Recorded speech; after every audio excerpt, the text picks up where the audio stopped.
देखिए, बहुत से डिपार्टमेंट्स की जो सामान खरीदने के टेंडर लगाए जाते हैं उसको हाई पावर परचेज कमेटी में हम लोग नेगोशिएट करके और जितना पैसा बचाया जा सके उसकी कोशिश करते हैं। आज कुल मिलाकर के 23 आइटम्स थी और उन 23 आइटम्स की कुल राशि 1000 करोड़ रुपए से भी ज़्यादा बनती है। मुख्य रूप से आज उल्लेख करने लायक कि हमने 5 लाख टेबलेट्स जो बच्चों को दिए जाएंगे। पहले चरण में 11वीं और 12वीं के बच्चे जो अगले वर्ष 11वीं 12वीं में होंगे उनको सप्लाई होगा, क्योंकि अभी 3 महीने की सप्लाई का टाइम पीरियड है, इसलिए इस क्लास को न दे करके हम अगले वर्ष की जो 11वीं 12वीं की क्लासेस उनको देंगे और हर वर्ष ऐसे 2-2 क्लासेस को बढ़ाएंगे। तो 5 लाख टेबलेट्स ये लिए गए हैं, जिनकी राशि लगभग 560 करोड़ रुपए बनती है। ऐसे ही किसानों के जो ट्यूबवेल्स की डिमांड है उसको देखते हुए 15,000 ट्यूबवेल्स के जो कनेक्शंस हैं वो लगाने के लिए भी आज हमने टेंडर्स जो हैं 7 टेंडर वो भी क्लियर किए हैं, जिसकी राशि लगभग 350 करोड़ ये बनती है। तो ऐसे 23 टेंडर जो हैं आज किए गए हैं और बहुत ही एक कंपटीशन पैदा करके और नेगोशिएट करके ये सारी चीज़ें खरीदी जाती हैं। हरियाणा के सभी 11वीं 12वीं के छात्रों को मिलेंगे सरकारी स्कूलों में। अगले वर्ष जो है एक कक्षा उसमें और बढ़ा देंगे, हर वर्ष एक कक्षा उसमें बढ़ाते जाएंगे। सर, एचपीएससी का जो मामला है सर, आपकी जानकारी में आज कांग्रेस के नेता यहाँ पे स्टूडेंट्स कर रहे हैं कि कह रहे हैं कि पहले लाखों में नौकरी बात होती है, ब्रीफकेस में ही नौकरी वो बिक रही है, तमाम तरह के आरोप मान रहे हैं प्रदेश सरकार से भी जुड़े हुए हैं, सिर्फ एक अधिकारी नहीं कर सकता। क्या है मेरा कहना है कि राजनीतिक तौर पर आलोचनाओं की कोई सीमा नहीं, जितनी कोई करना चाहे विपक्ष का ये काम होता है खूब करें, लेकिन हमने ये कहा है कि भ्रष्टाचार को रोकने का हमारा काम है।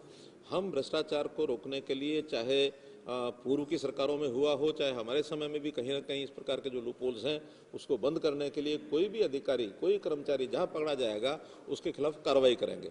अंतर इतना ही है कि पहले वो अपने समय में ना कर्मचारी ना कोई अधिकारी किसी के खिलाफ कोई कार्रवाई नहीं करते थे, हम किसी को छोड़ते नहीं हैं।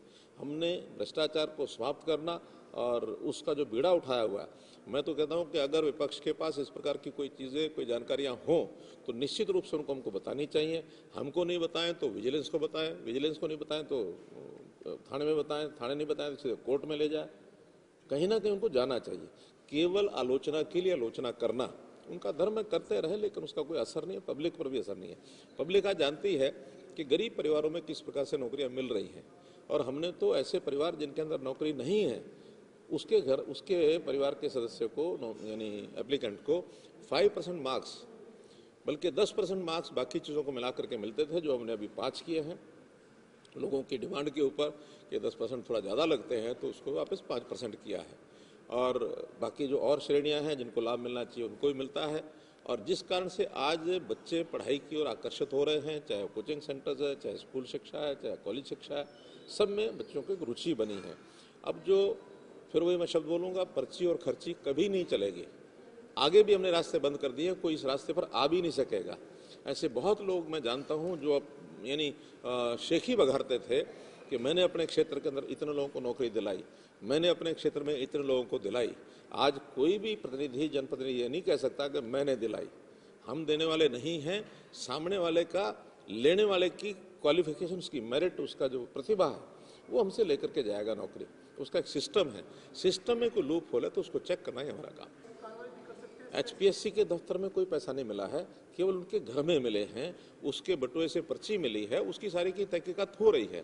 जो लोग पकड़े गए हैं उनको अभी रिमांड पर लिया हुआ है।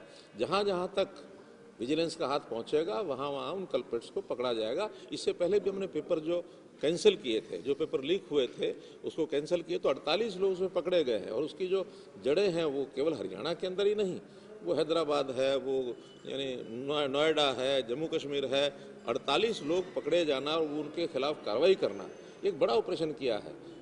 कांग्रेस के समय में केवल 7 या 8 एफआईआर हुई, किसी के खिलाफ कोई कार्रवाई नहीं हुई। सबको या तो बेल पर छोड़ दिया या कोर्ट से छूट गए या कुछ भी, कोई सबूत देने के अभाव में सब लोग छूटे हैं। हमारे यहाँ जो सबूत है उसको कोर्ट के अंदर ले जा करके उनको सजा दिलाना ये हमारा काम है। हम एक लड़ाई लड़ रहे हैं।